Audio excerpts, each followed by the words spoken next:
Today, ladies and gentlemen, we review.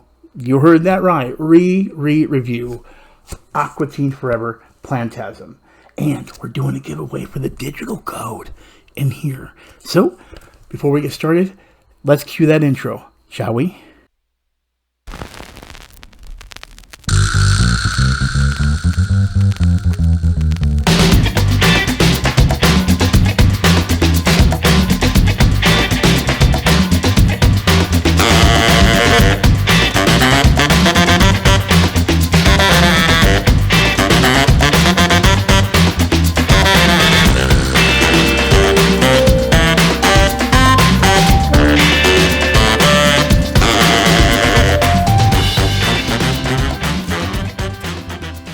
How do you do, G-Pop crew? It's your Nutty Buddy Putty here, and today we're reviewing Aqua Teen Forever Plantasm. It's about plants, and they're spread across the world of Aqua Teen in New Jersey. So, first and foremost, if you like this video, make sure to like button, make sure to subscribe button if you're new. We are doing a giveaway for the digital code, but before we do that, I want to explain why I didn't do this earlier. So, last night, I actually watched the movie, and did a full breakdown, did a review, everything. Was up until about 3:30 in the morning doing this. As I got all my videos together, I did my first video, or my first, intro, and that had audio. But then suddenly no audio after that. All my videos had no audio. There was no point in even posting it. I had no time left. Doing me having a job, it makes it harder.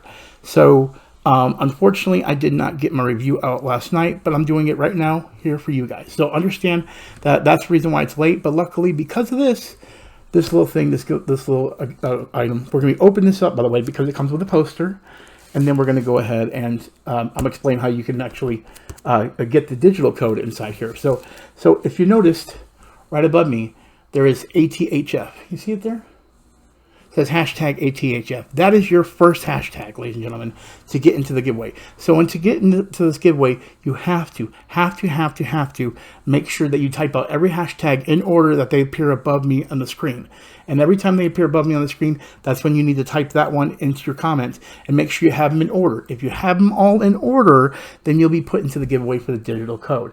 I will probably do the digital code Thanksgiving weekend. So you'll be Thanksgiving, Black Friday, or just sometime that weekend. So make sure you subscribe and hit the notification bell so you'll be notified when I go online and I do the final winner for this item.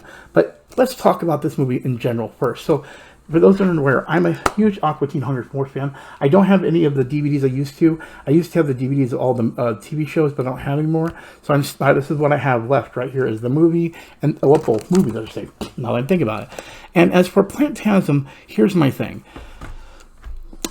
I enjoyed the movie as an Aqua Teen fan, but I felt something was missing. And I will be going into spoilers when I talk about what I feel is missing and is a key moment. But here's my thing. As far as Aqua Teen itself, I feel like it's a very, very popular franchise that is now for a lot older people or people that grew up with it. And they probably have their favorite characters. So they're going to be expecting to see their favorite characters. Will they be let down? Possibly, maybe not. It depends on how far into lore of Aqua Teen you are, that you may be brokenhearted or not. Personally, when it comes to the story itself, it's a nice little story. It feels more like this story from the original movie. I mean, it definitely goes in a different way, and when I talk about the actual spoiler section of this review, I'll be talking about why there's so much similarities when it comes to these characters. But the biggest thing I want to talk about is how short this thing is. It's 73 minutes, and based on what I'm talking about now, I feel like they really could have put something else in there. Understand, you're giving this to Aqua Teen Hunger fans. I know you're trying to make it short because it's a short series of 15 minutes, actually 10-minute episodes that usually came on Adult Swim. And see, a lot of people that don't even know about it are gonna be so lost, I feel, when it comes to this movie. It literally continues right after the last Aqua Teen, kind of, but loosely after it. Like, it's so weird because there's so many scenarios, like, what happened to this canon? Because if you remember to the last story, what happened, Frylock became invincible and became like a Highlander character, and then that was it pretty much. And that's not spoilers unless you've not watched the show and you want to go watch it, so I apologize for that. But with that being said, that's kind of where I'm like, well, what the heck? Why we change the story?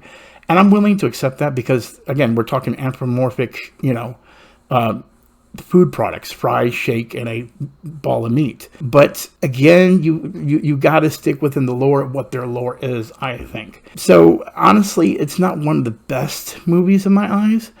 It definitely isn't one of the best Aqua Teen scenarios. It's definitely better than a lot of episodes ever been on the series. But I feel like there's a lot of things that missed the mark that I will go into when it comes to the spoilery section of this review. So with that being said, I'm going to go ahead and unleash the spoiler section. I'm not doing so well today, guys, because I decided to open it up and not hit the record button. But we are opening up the box right now. I've already took up the slipcase and cover and everything. Right, so here is where we're going to get the code, which I will be, doing again around Thanksgiving. So make sure you're subscribed to noties. Let's see this.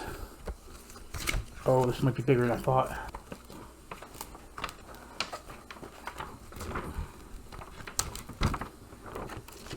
Not bad. It's pretty much what I thought it'd be once I saw that thing. So, but I don't want it to get too messed up, so we're going to go ahead and place it back in the case. So this is your warning. There will be spoilers. I will be spoiling. Let's get started.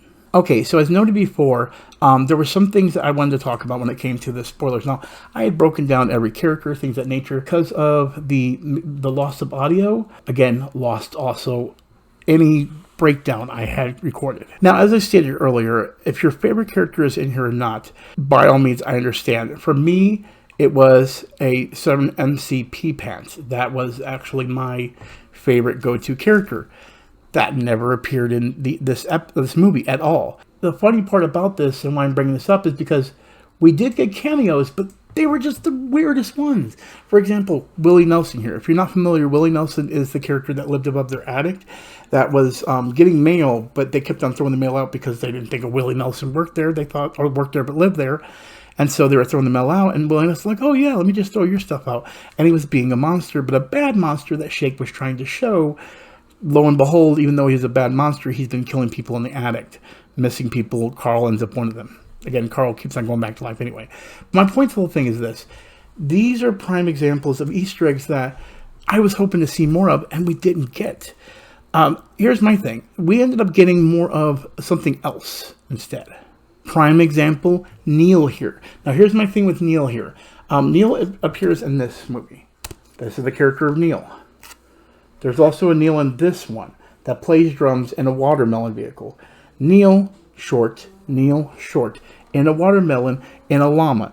They basically reused the name of the bad guy in this. Well, he wasn't really the bad guy in this, but like a character in this. And okay, what the point is, why are they using Neil? Do they like Neil? I have a friend named Neil. He's the one that was Frylock in our group. No, he was Shake. What am I talking about? Either way, why Neil? And here's another example of an Easter egg I felt like that, was small, but you'll see that they have the Santa Claus, the second one down is the Santa Claus that has the graft soccer ball to his body, and then the guy that owns the PDA that Shake wanted, that had the prehensile, the hook, the gloves. Either way, I can't think of the character's name. But this is where I'm really, really, really bothered by this, is there's not much nostalgia. Where are these characters that we love? Where are these essential, loved, obscure characters that we love? Don't get me wrong. I love Carl. He's probably one of my favorite characters that was in this, outside of Meatwad. And even the movie focused more on Frylock, in my eyes, than anyone else. I mean, tell me if I'm wrong. Here, let me show you another prime example. We have right here the piece that Shake is holding. I'm trying to point to it. He's holding the Insano Flex piece, the motherboard piece. this is not the only time that we actually get to see something cool as far as like Easter eggs. Like we see the Forest character, I can't think of his name now, that becomes the big Forest guy. He ends up saying, "May the Force be with you," which is a callback to Star Wars, but also a callback to Chewbacca, which was an episode where they did a parody of Star Wars. Then, of course, we also have Boxy Brown. He's changed. But these are slight, small, minute Easter eggs that, yes, I did my breakdown last night. I talked about each character. I did all that kind of stuff. But when it comes down to it, there's no big breakdown to be done because of the lack of items, the lack of content. You gave us 70-something minutes.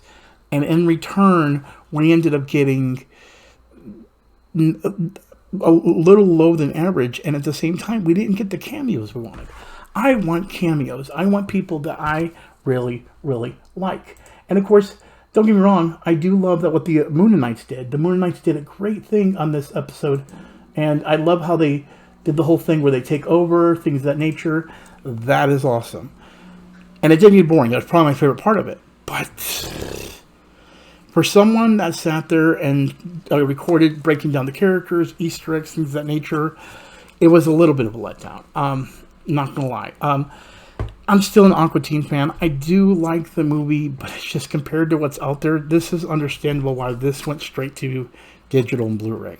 It's not a theatrical run. Maybe this one wasn't a theatrical run either, but better theatrical run in my eyes. That's just how I feel.